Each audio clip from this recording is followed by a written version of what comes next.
Welcome back to the Prosperity and Education Podcast. I'm your host, Ty Johnson, and I'm excited for today. In a world that's moving closer and closer to technology is very prevalent in our society. I'm excited to dive into who helps that all run. So we have Juan Rico here with us today, and we'll be diving in deep to the trade of electrician. How we doing, Juan? Good. How you doing, Ty? Pretty good. So I want to dive right into it. Can you tell us really what the day in the life looks like for an electrician? Yeah. So you want me to talk about the apprentice level, or you want to talk about the journeyman level? Journeyman level. Journeyman level. Day in the life of an electrician here in the Will County area. We basically build the infrastructure that we use every day, right? Mm-hmm. So whether it be residential, the electricity in your house, the commercial buildings that you visit, whether it be like a grocery store, you see the logistics centers, or the big heavy industrial type facilities around the area. So that being like chemical plants, the oil refineries, and the nuclear facilities, right? So depending on where you're working at, that's going to depend on kind of what your day looks like, right? Yeah. Let's take, for example, for a commercial job at a logistics center, say there's actually right now in Joliet, there's a big project going on for Walmart. Okay. My son is actually on that job. Yeah. Okay. So what his day looks like right now, he gets up, he's just got a 6 a.m. start. So he's up about, 4:30 in the morning. And then, he heads out to work, about 5:45, 5:20 in the morning. He's working a 9-hour shift, Monday through Friday. He's working on a system right now. What they're basically doing is they're building the system and is distributing power to a conveyor system that Walmart is currently constructing. So this logistics center, or this warehouse where he's working, is going to be fully automated. And then, so along with that, like I said, it's a 9-hour day. Usually, our days are usually 40 hours a week, but there's also a lot of opportunity for overtime. So you might be on some projects where you might be working 10, 12 hours a day, and sometimes weekends, depending on the project that you're on. Mm-hmm. But that's a typical day. It's an early start, and sometimes it's late getting home. Okay. You said there's a lot of opportunity for overtime. And I did want to retract because I want to make sure we're edifying everybody that's watching. So we talked about journeyman and apprenticeship. Can you explain a little bit about what that is? Yeah. So the apprenticeship is a 5-year program, right? So an apprentice will come into our program. It's 5 years of school, working towards the journeyman certification here with the IBEW. So what that looks like is, an apprentice would have to apply with us, get accepted into our program, and then start school. An apprentice will both learn on the job and then in the classroom here with us. The way that looks is that an apprentice will come to school every other week for 8 hours, and then the rest of his time will be spent, out in the field. And this will be ongoing for 5 years. One of the things that's kind of unique, or is unique, I should say, with the IBEW and with us, is that our apprentices actually earn college credit with us. So they actually graduate with an associate's with a 2-year degree when they complete our program. So that's really nice. Really nice, giving them a jump start on life. Yes. With that. Yep. Absolutely. And then I think the big thing I think a lot of people find enticing about this is because we just got done talking about college. So I feel like there is a kind of fork in the road once you graduate high school. You either are going to go to college or you're going to get into some type of job. Right. But when we talk about the trades, I think that's different than a typical job that you would be able to get right out of high school, because the pay differs tremendously, especially when you put some time in. Can you talk a little bit about what the pay would look like as you move up the ranks with your union? Right. So currently, our first-year apprentice with us starts out at $25 an hour. Mm-hmm. Okay. And then after 6 months or 1,000 hours completed, they get a raise and they get bumped up to $28 an hour. And then after a year completed and 2,000 hours worked, they get bumped up to $30 an hour. So, after a year, you're at $30 an hour plus. And then after that, it's like every year you complete of school and you complete hours, you get a pay raise. So it goes from 30 to 35, 35 to like 40, 42, and then all the way up until you top out, what we call topping out, at the journeyman level, which right now is currently $56 an hour. Okay. So it's a great opportunity for somebody young coming into the program, to make some decent money. Yeah. For sure. And then I think there's something very intriguing when we talked before, just about the packages that are offered to the individuals within a union. And so we talk about the benefits and how if you get into the union, that's covered for you. Can you talk a little bit about that? Yeah. So within the building trades, we're all structured very similarly, right? So with the electricians, the way it works is that you have your wage, your hourly wage rate, but then on top of that, you have your benefits package, is what we call it. So that's your insurance and your retirement. I think what a lot of people don't realize is that the benefits package is on top of your wages. So what we don't have is we don't have deductions from our paycheck that go to retirement or go to our healthcare plan. So all of that is on top of that hourly rate. So like I just mentioned, the $56 an hour is your hourly rate, and then the benefits package on top of that. So with us, we have 3 different pension plans, and then we have our healthcare plan, and then we have some other benefits as well, like a medical savings account and a supplemental unemployment fund. So our total package, what that looks like, is about $102 an hour, is what a journeyman electrician makes, which you see $56 of that on your paycheck, and then the benefits on top of that. So you have a pension plan, you're building for retirement, and then your health care, it's great because you don't see that deduction from your paycheck. That sounds great because I'm currently paying that, and it gets upsetting seeing that coming out of my check, seeing that come out of my check every 2 weeks. So I know it's really nice just to get that covered. It really seems like the union cares, but I know some people have reservations about that because then they still have to pay union dues. Do you feel like that's an even trade-off? Oh, absolutely. I mean, the union dues, is what you pay, basically for what your benefits and for your representation, right? Mm-hmm. So here, as a union or as a local, we collectively bargain, for our wages and benefits, and that's what those union dues are for, right? So, to me, it's a small price to pay, mm-hmm. For the benefits that you receive. You see that small deduction for union dues out of your paycheck, but then you look at what the benefits you get on top of that. Yeah, so it more than surpasses. It's a small deduction. Yeah, compared so to what the union is essentially fighting for you in multiple different ways. So they're trying to ensure that you are getting compensated fairly, but not even fairly. But they're trying to increase your pay. But then also, if something goes wrong, they provide you representation in those regards as well. Yeah, exactly. We're that's the one thing that I think it's kind of gets lost sometimes when you have a discussion about what unions are, what we do, what we don't do.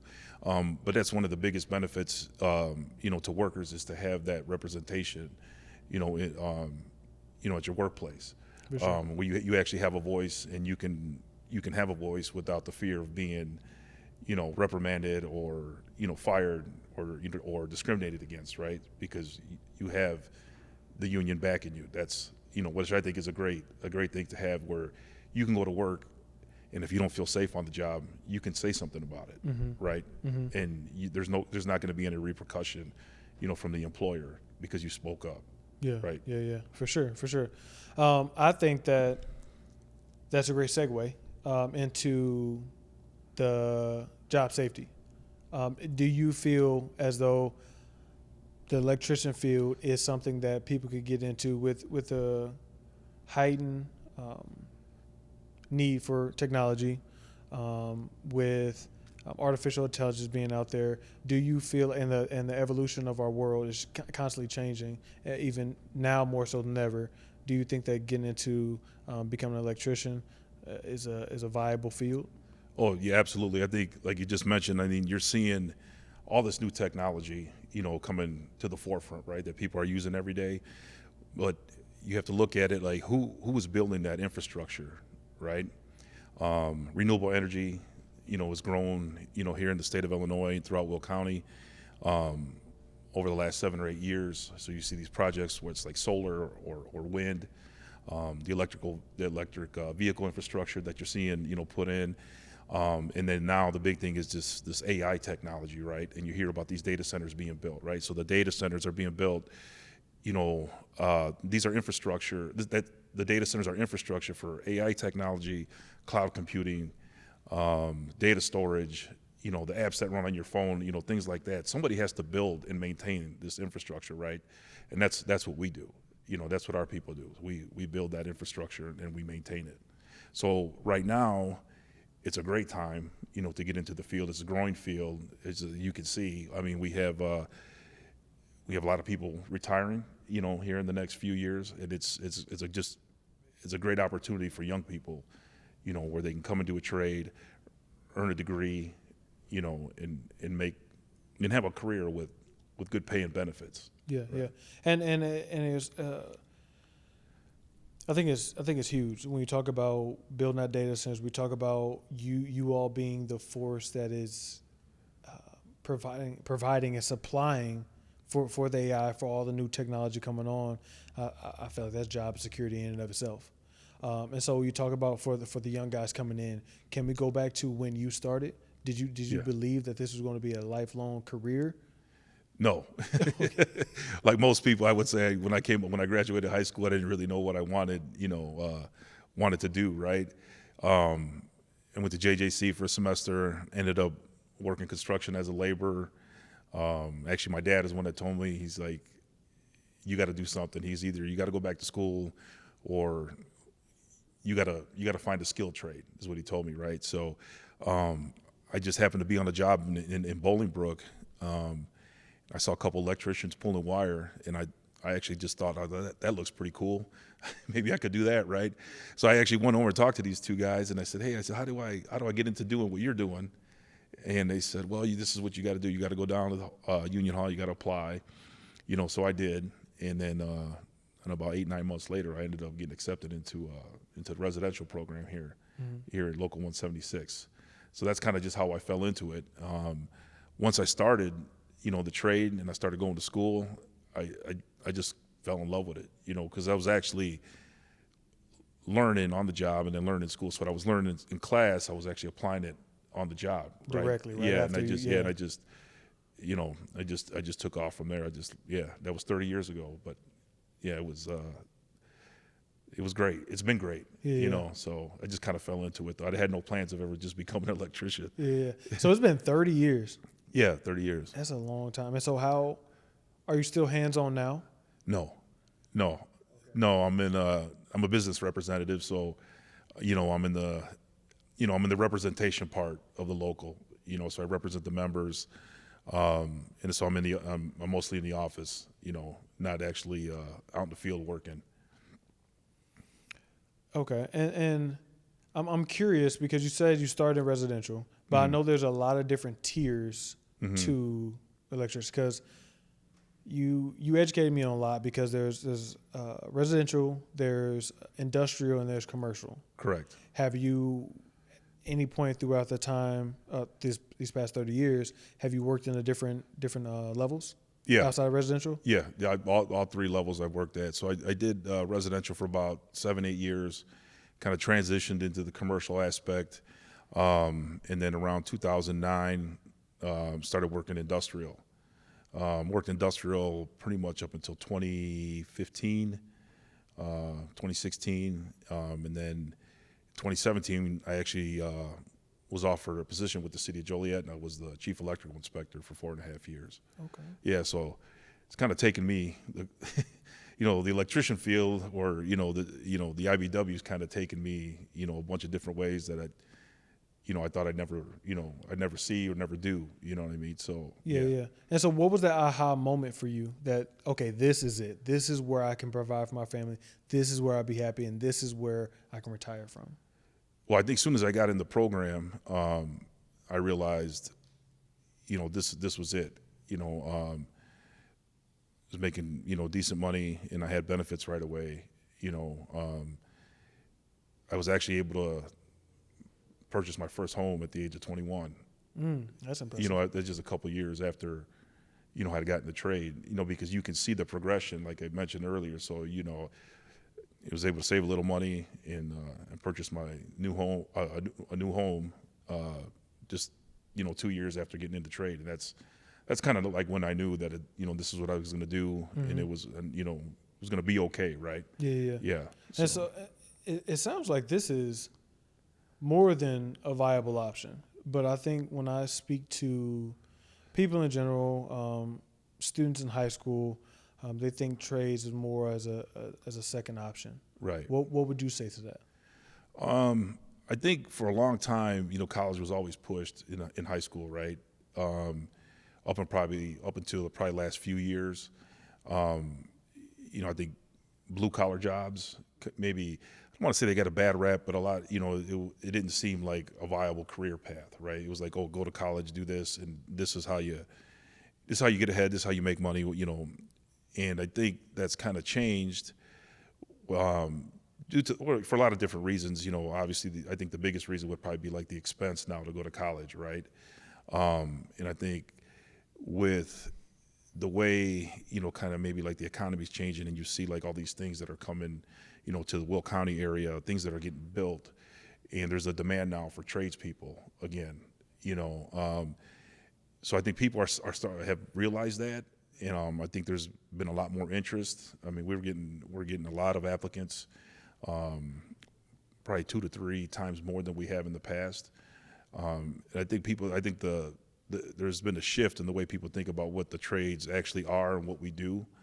I think people feel like maybe college isn't the guarantee that it used to be. You can go to school, Oh, but 100%. but when you graduate, there's no guarantee that you're going to get a job, whether in your field, with your degree, and then what does that job pay, and then what do the benefits look like, and then when you can kind of compare, well, our benefit package and our wage package, to somebody who's coming out of college with a 4-year degree, and you have no debt with us. Yeah. You know what I mean? So I think it's kind of opened up, some people's eyes, and people are actually looking at it, Yeah. a lot closer. You know what I mean? Start to think about it. Hey, maybe this is the better way to go. Not for all people, but for some people, right? Yeah. And it makes sense because I was a product of that. I went to college. I got my undergrad in psychology.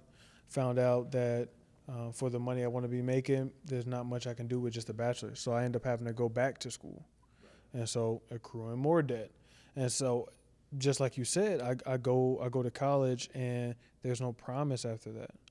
So I think not only I'm not accruing debt by going through this program, but I'm actually making money and making good money while go ahead and getting my associate's degree. So I think that's fantastic. I think there's a lot of misconceptions when it comes to electricians. What is something that you would say to the youth? Okay, so I think there's a few things I think that there's some misconceptions on. I think one of the biggest things is that there's just a lack of education there, right? And what I mean by that is a lot of people don't know exactly what we do. I think when people think of electricians or they think of electrical workers, they think of people that say ComEd, the lineman type work, the high voltage, the power distribution. I don't really think people look at okay, you talk about somebody, you said the youth, like somebody say in high school, just going to high school, you look at all the different electrical systems that are in that, in that high school, whether it's the HVAC system or the fire alarm or the data cabling that runs the computers, the lighting, the outlets, things like that. Somebody has to build that, right? Build that system, build that infrastructure. Yeah. And that's what we do. That's exactly what we do. And that's what when I talk to the kids, that's what I point out, kind of give them a little education, exactly, what an electrician does. Yeah, and it's tangible. They Right. see it every day. They touch it every day. Use it. Yeah, exactly. Yeah, and when I talk to them about that, I could kind of see some light bulbs go off, in some of the kids' heads. Okay, that's what an electrician does, right? It's not the guy driving the big truck, working on the side of the road trying to turn, get the power back on. But yeah, so I think that's one of the misconceptions, what is it that we do? There's just not that education there that, that they know, what an electrician actually is and what he does, right? Yeah, yeah. So, And so you've been in this for some time, and you've been through the different tiers. Yeah. You work with the low voltage, high voltage. You work with residential all the way up to industrial and commercial. If you could tell us a little bit about the, I know it's a physical toll, yeah. for sure. Is there any other toll, mental? How were you able to weather just going through these different fields? Did that take any kind of toll on you? How was that for you? Yeah. So, at the end of the day, it is construction work, so there's going to be times where, you're going to get dirty, you're going to get wet, you're going to get cold. That's just the construction world, right? The jobs at times, the job can be, physically demanding at times. I would say that was, probably like the biggest, thing for me. I'm not going to speak for everybody, but I never let that deter me. You know what I mean? It's part of the job. It's for a short time. It's not forever, right? The jobs end at some point. You go on to the next one, right? So you take the good with the bad, right? I think mentally, I never really struggled mentally, because I always liked, doing the work. I always loved, getting up in the morning, taking a drive to work. It was kind of like my me time, I guess. You know what I mean? A little bit therapeutic. Yeah. So I could, kind of just clear my mind on the way to the job, same thing on the way home. You know what I mean? Because sometimes you're working 30, 40 minutes, maybe an hour away from home. You know what I mean? And you take that time just to, maybe turn some music on, roll the windows down, and you're just you by yourself, right? So, like mentally, I never had an issue with it. I think physically is probably the toughest thing that some people run into. You know what I mean? Because, like I said, at the end of the day, it's construction. You know what I mean? But really, once you become a journeyman, you leave that, you leave the apprenticeship. You kind of take, you can kind of focus on what you want to do as far as your career path. If you don't want to work the heavy industrial type jobs, you don't have to do that. If you like the commercial, aspect more, yeah, that's all up to you. And that's what's kind of nice about the trade. You kind of make it what you want. You don't have an employer telling you, this is what you got to do. This is where you're going to be. This is how you got to do it. The nice thing about construction is that, like I just mentioned, is that the jobs come to an end at some point, right? And then you move on to the next one. So you have a lot of flexibility, within the trade. And what does that pickup look like? So you said one job ends and you go to the next one. Is it like a sign-up sheet to get on the next job? Like, what does that pickup look like for individuals? Because I imagine that you have a pool of individuals that are qualified to do whatever that job is. Right. How is it how is that person selected for those jobs? Yeah, that's actually a good question. So we're what we call a hiring hall, right? So that means when the contractor needs, a manpower, they call the union hall for help. Okay, and then we just go off a list. Okay, and it just goes in order. You know what I mean? So basically, let's say you and I were working together on the job, and the job came to an end. We get laid off. We come to the union hall. We sign the out of work list. Okay, and if you sign before me, that means that you're eligible to get the job, before me. The next job that comes up that you want to, that you're interested in or that you want to take. So we just kind of go in order like that. But with that being said, we also have, most of our members, you work for, a contractor and kind of stay with that contractor. They'll go from job to job with that contractor. So it's like I said, like I mentioned earlier, you kind of make it what you want. You know what I mean? If you want to, stick with a contractor for a while, for a few years, you have that option as long as that contractor has work. But we do have members that, they don't want to really stick with a contractor. They kind of maybe chase the overtime jobs. Yeah. You know what I mean? So they'll go on a job, work there 6, 8, 9 months, take a layoff, come back to the union hall and wait for the next job to come. You know what I mean? So it's really up to that individual what they want to do. So, we have the guys that we say, work out of the union hall, and then we have the guys that work, for the contractors pretty steady. Yeah. Okay. Yeah. And so let's say we go there, because I'm just curious at this point. So let's say we go just staying with the union hall. Yeah. And I go there and sign up. I'm only in year 2. You go there and sign up. You're in year 30. But I sign up first. would I still get that job first, or just Yeah. seniority? No, trump? we don't have our seniority doesn't work like that. Okay. Yeah, the only time we have a seniority thing is like on a big job where say a contractor hires maybe 50 people. Then when it comes time to lay off, then they would go in seniority by the way the people were hired out of the union hall. But our referral system doesn't work like that. So a person who has has 30 years in the local doesn't have seniority over somebody who has 2 years in the local. Okay. It just goes in order. Okay. Yeah. That's nice. That's Yeah. nice, because when we talk about people's livelihoods, trying to provide for their family, it's good to know that it's not, they just can't keep getting jumped over because Right. of seniority. Now I want to build out a blueprint. I want to take it as a blueprint. We're building something. I want to build a blueprint for somebody to get into the electrical field. If you were to start back over, or if you're just talking to somebody today, what is the starting point for them coming and getting into the field? Okay, so are we talking like somebody out of high school or Fresh out of high school, just graduating in June. or in high school? Okay, yeah. So when I talk to students in high school, what I recommend that they do if they're interested in applying, the biggest thing with us is to pass our aptitude exam. Okay, and math is big with electricians. Mm-hmm. Is it complex math, or is it? No. What I tell kids, or I tell students interested in the program, I said really just like the general progression of math through high school. So I'm not saying you need to take like honors calculus, but if you have algebra 1, 2, geometry and trig, you'll be more than fine. Yeah, more than qualified.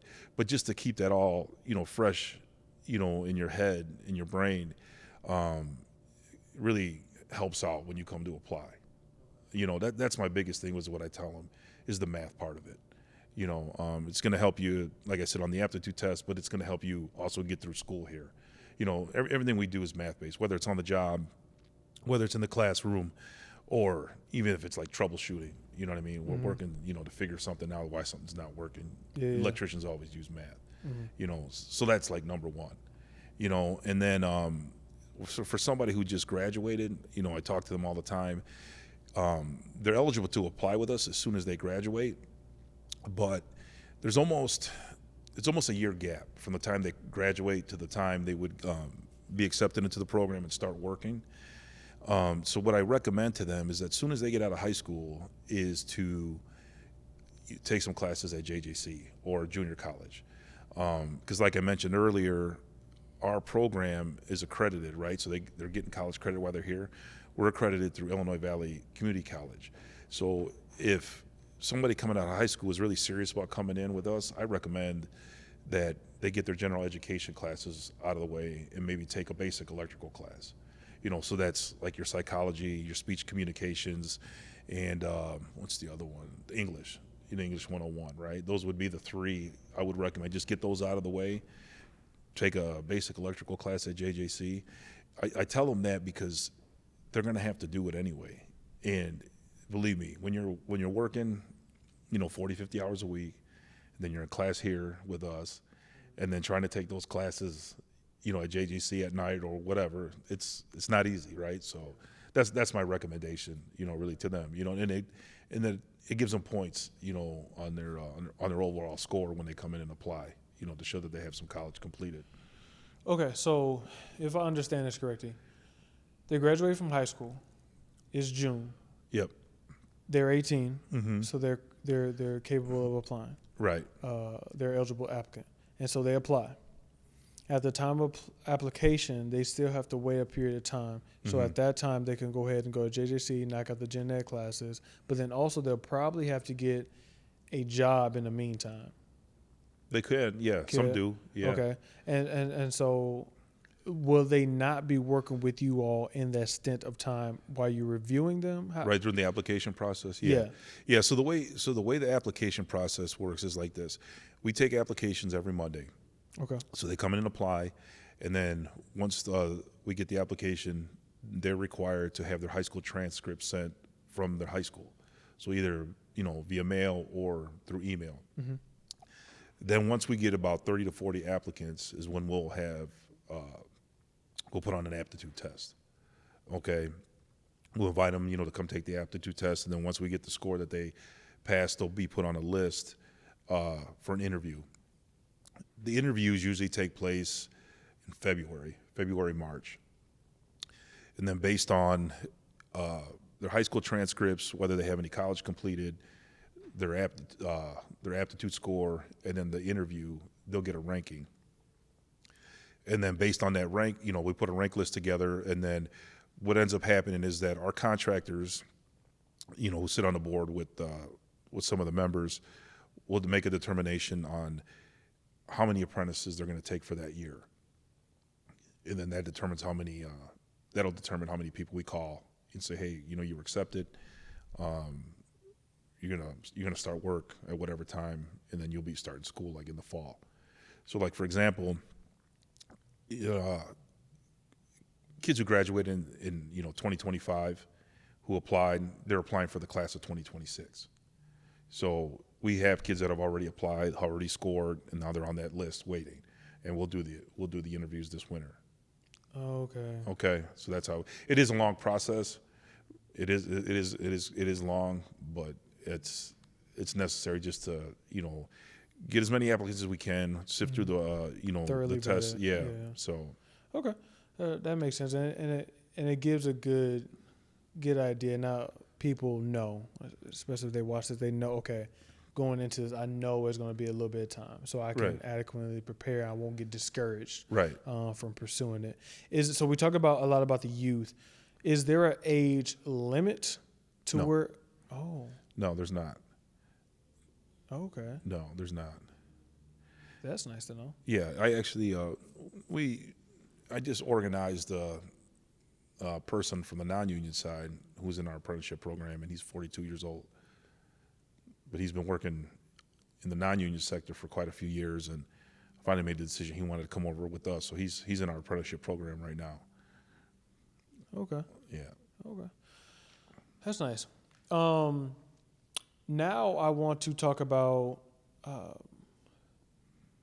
want to get into, I think we touched on them vaguely about the different tiers, about industrial, residential, commercial, foreman, and apprenticeship. But we didn't really talk a lot on the high voltage, low voltage, because I think a lot of people when they hear electrician, they don't want to harm themselves. They don't Right. want to die. They don't want to touch any Right. live wires or anything like that. Can you talk a little bit about how you all work on these facilities? Are you working live, just being the electricity is flowing, but then also, is there what do the different tiers look like? High voltage, low voltage. What does that look like? Yeah, so it's not very often that we work on systems live. What people energize systems. So like I mentioned, we build the system, so we construct the entire electrical infrastructure, right, within a building. Let's say we just say high school, because since we're talking about kids. So we have 2 schools being built right now in Joliet, Hufford and Gompers, right? So our contractors are out there building those electrical systems within the school, and none of it that they're working on right now is energized. So we build it from the ground up, and then at different points in the job, as things get completed, is when we'll start energizing different systems, right? So it's not very common that we work on energized equipment. Not to say that we never do, but when we do, it's it's very specialized. There's proper PPE that has to be worn, proper procedure, all the different safety precautions, that need to be taken in order for somebody to, open up a panel or a piece of switchgear or something like that. It's not that we just go in there barehanded and start touching wires or things like that. No, that's it's not very common, that we work on energized systems. Yeah, I would imagine so. And you talked about how you level up the ranks. Can you tell us a little bit of what makes a good electrician and what makes you capable and able to move up those ranks? What does that process look like? Yeah, so I mean, what makes a good electrician? I think it starts with your apprenticeship, right, and just the willingness to learn, right, and ask questions. That's the biggest thing. Somebody who's interested in the trade is going to ask questions. Somebody who likes what they do is going to be, I think, in my opinion, is going to be better at their job, right? If you really like what you do, obviously I think you're going to be better at it. I think that goes without saying. And as you move up to your apprenticeship and as you gain experience, like I mentioned earlier, it kind of really depends on that person, right? And how they see their career path, going. So there's so many different areas in the field that you can go to. So like we have just what we call our Joe journeyman electricians, right? They like working their 40 hours. They like working their overtime jobs. They're not really interested in really doing maybe much more than that, which is great because we need those people. That's really the backbone of our local, right? But then you have people that maybe want to get into supervision, right? Project estimating, project management. Like I became the electrical inspector. It's really like how you want your career to go, whether that means you take some continuing education classes. Like we have we have members here that are instructors. Our training director is a member. That's one of the things about the IBEWs that we promote from within. We don't bring outside people to run our local. So it's really based on that on each individual, what they how they see themselves, like you said, moving up in the ranks, or how they, you see their career path going. So. Mm-hmm. I think that's a very special thing that you hit on, is promoting from within. Because I know a lot of jobs that come to mind are corporate, but they pay more for external people to come and manage people from within. Right. And I know that pisses a lot of the workers off, how they're able to pull somebody in that doesn't know the systems at all, doesn't know the people, and are new and haven't proven their loyalty. But I think it's very honorable that you all promote from within, just to continue to empower the community that you all foster. I think it's very important, and I like that. One thing I want to ask is, we haven't talked a lot about gender, because I think that a lot of people might believe that it's a man's job. Mm-hmm. Can you talk a little bit about the diversity that you have within the union, whether it be gender, race, what have you? Yeah. So as far as gender, like construction has always been a male-dominated industry, right? I'm not going to lie, it continues to be that way. But with that, we do have women, females that do apply and are part of our ranks, and they do very well. The electrical field, or becoming an electrician, I would say, is not out of the reach, for women. It's a very viable career, and we do have women members here in our local, and they, like I said, they do extremely well. As far as race, yeah, I mean, we're about 1,200 members, 1,200 member local here in Joliet. I would say we are diverse, maybe not as diverse as we should be, but I think it's changing. I think as we educate people, I think it's getting better. But yeah, I mean, we see a lot more Hispanics, I think, now coming into the ranks. They're applying more. So those numbers are definitely going up. Probably, to be honest with you, we do struggle, with African Americans, applying, just getting them to apply to the program has been, kind of a struggle, for a long time, so. Yeah, hopefully this video can help knock down some of those barriers, bridge that gap. I think education is a huge part of it. So I hope that this video is received and is edifying to not only just that population, but all of the youth, everybody in general, actually, since there is no age limit. Right. Because as we've been talking about this whole time, technology is booming. This thing is only going to get bigger, and electricians are going to be that much more in demand. So I think this is something that if people are looking to get into something, that this could be a career for you. I did want to ask, as we were talking about education, is there any continual education that needs to be done throughout your time, even after you make journeyman? Yeah, we offer classes, continuing ed classes here at our apprenticeship building here at Joliet. It's open to our members, so it could be, it can be anything from like, OSHA 10, OSHA 30. I actually put on a class last year for solar, just trying to bring some of our members up to speed with some of that new technology with solar. So yeah, there's a constant need for continuing ed as the electrical field keeps evolving. It's changed so much since I've been in that it's never going to stop evolving, I don't think, and we have to offer that continue ed, those opportunities to our members. So yeah, it is something that goes on, here at our local. And I think you've been a little modest throughout this interview. Can you brag a little bit about, because we're in your facility right now. You took me on a tour, and it's immaculate. Obviously, I'm new to this, so I don't know what other training facilities might look like. But to me, it just blew me away about how. So you all can't see, but we're in this facility, and one thing I think they've done really cool is, I don't know, what is that across the hall, straight ahead? Is that where the data center, where everything's stored? Yeah, so we've got two rooms right across the hall. One is to showcase our switch gear, which is the power distribution system, through the building. And then on the other side of that is the what we call a server room.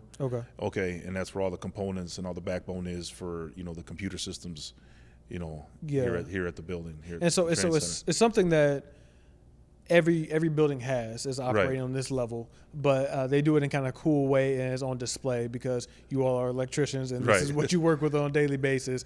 So it's kind of displayed. But then even outside of that, you all have a back room, the actual training facilities, after you pass by the multiple different classrooms that you have. So just tell us a little bit about what's all offered in this building, kind of the layout and the landscape of the building, and what's done here.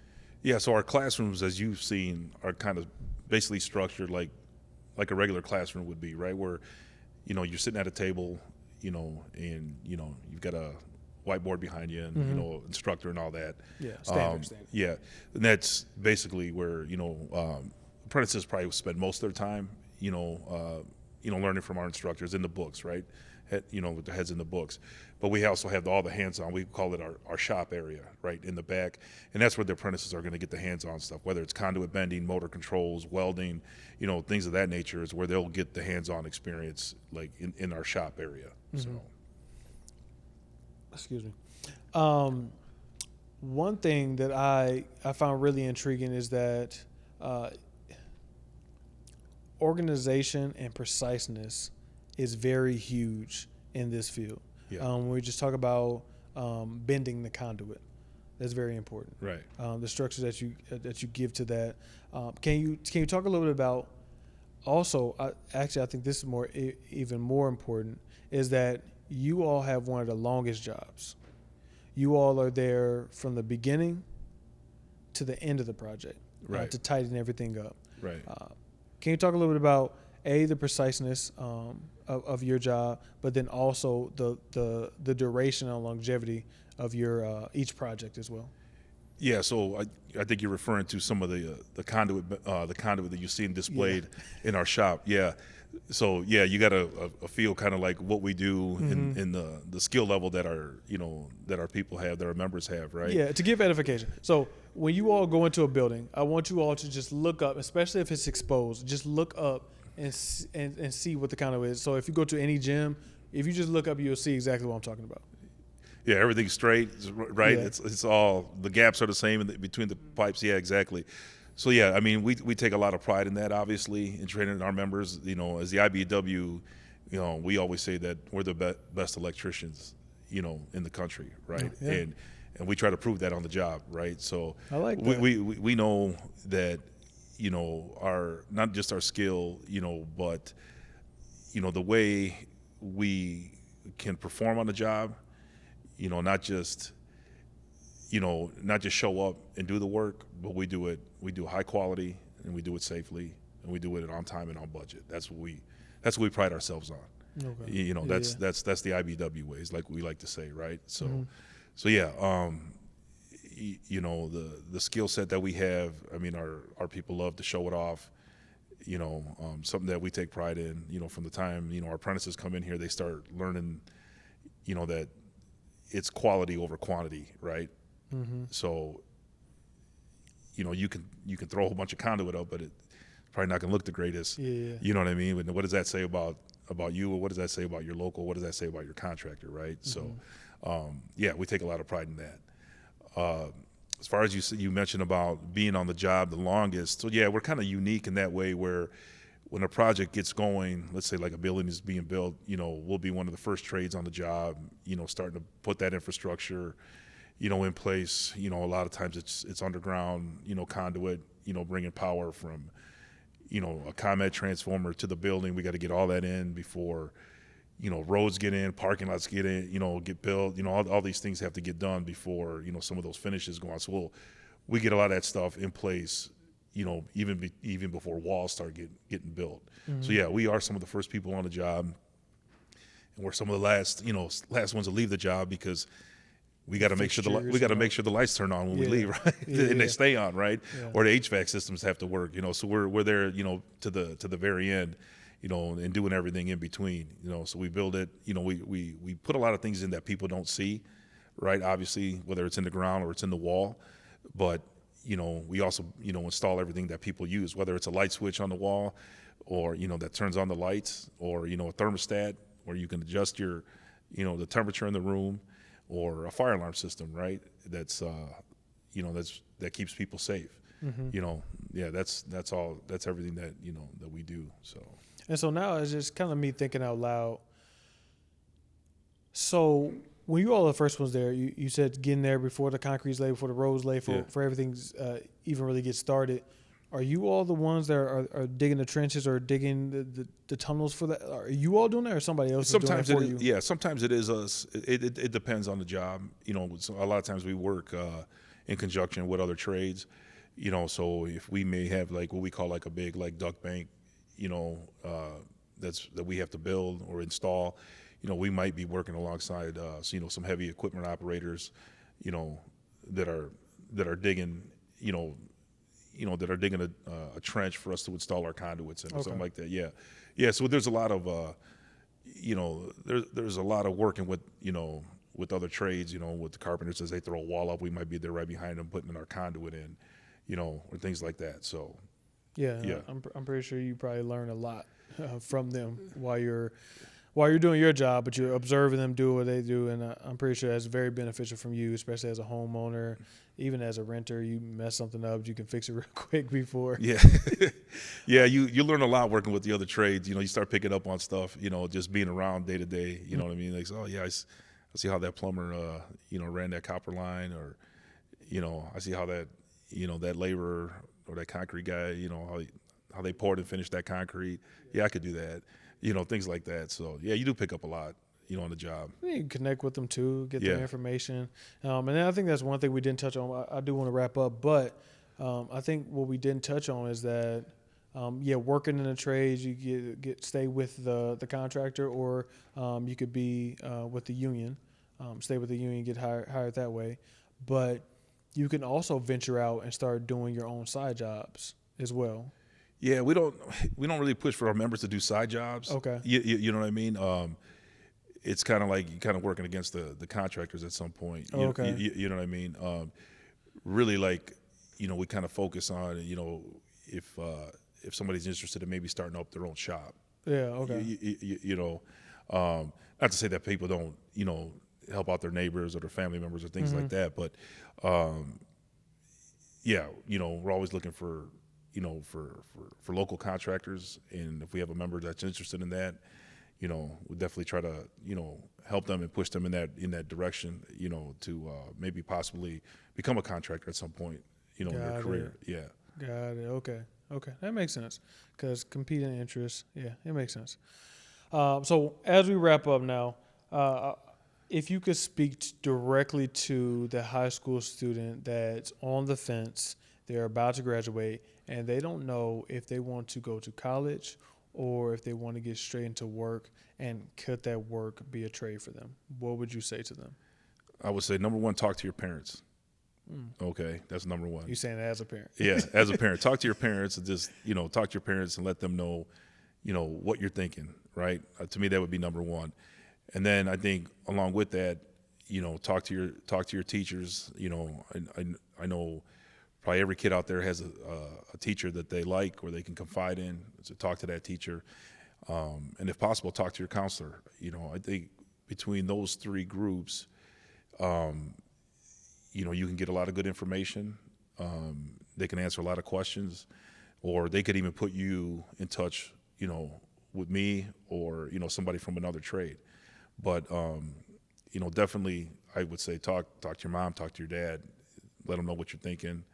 Don't be afraid. I know some parents probably think, oh, I want my son or I want my daughter to go to college, and maybe they think the trade's not a viable career. But I would say, talk to your parents is number one. I think would be the thing. Yeah, sound advice because it sounded like you're going to need some support throughout this process. Yes. And so if you don't reach out and confide in them and have a good support system, it may be tough for you to have a lucrative time or a positive experience, Right. in going through this, at least initially. Right. Just getting the ball rolling and getting your feet with understanding how the process even works. Right. And then if we are speaking to what you wish you knew. So going back to the beginning, what is something that you wish you knew getting into the trades? I wish I would have known about it in high school. Mm-hmm. I guess I didn't really know, that it was a career path. Even when I applied, I really didn't even know what I was getting into. I think that would be the thing, is like if I was just kind of educated on it. But I'll be honest, with the high school I went to, they didn't really, there was no vocational opportunities. It was all college, Mm-hmm. So, yeah, I guess I wish I would have known about it, a lot earlier than just kind of stumbling upon it. Yeah. So, yeah. Yeah, I think we're trying to, in the high school system now, we're trying to do a better job of just being open to the different opportunities that are out there, because there's so much. Right. There's so much now, and I think it's important that we get exposed, because college is not for everybody for a couple of different reasons. One, everybody doesn't enjoy school the same. Two, financially, people can't really commit to that amount of debt. Right.